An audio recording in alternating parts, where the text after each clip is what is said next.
Uhoraho n'umunyambabazi n'umunyampuhwe.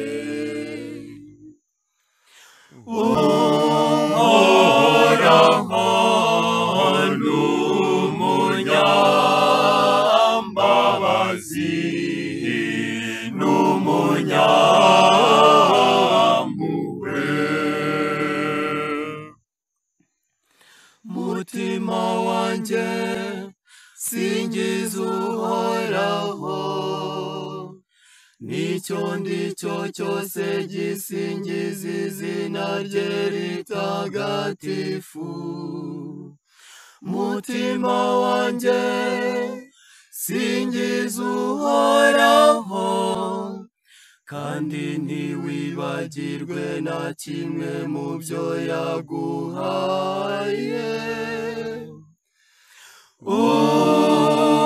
Uhoraho n'umunyambabazi n'umunyampuhwe. We ubabarira ibicumuro byawe byose, akakuvura indwara zawe zose. We warura ubugingo bwawe mu mva, akagutamiriza ubutoneshwe n'impuhwe. Uhoraho n'umunyambabazi n'umunyampuhwe. Uhoraho akoresha ubutabera,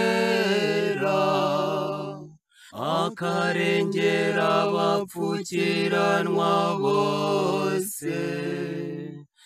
Yamenyesheje Musa imigambi ye, n'abana ba Isiraheli abagaragariza ibigwi bye. Uhoraho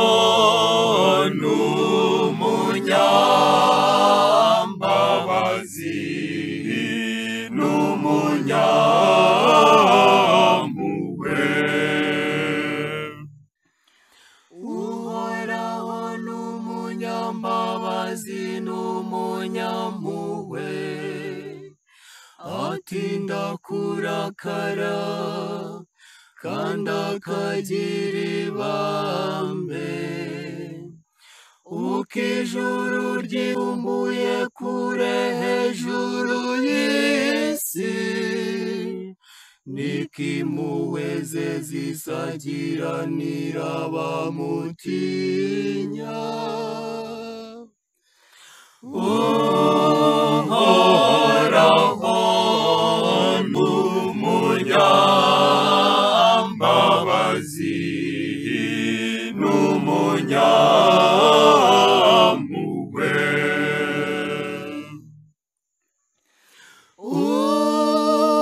Uhoraho n'umunyambabazi n'umunyampuhwe.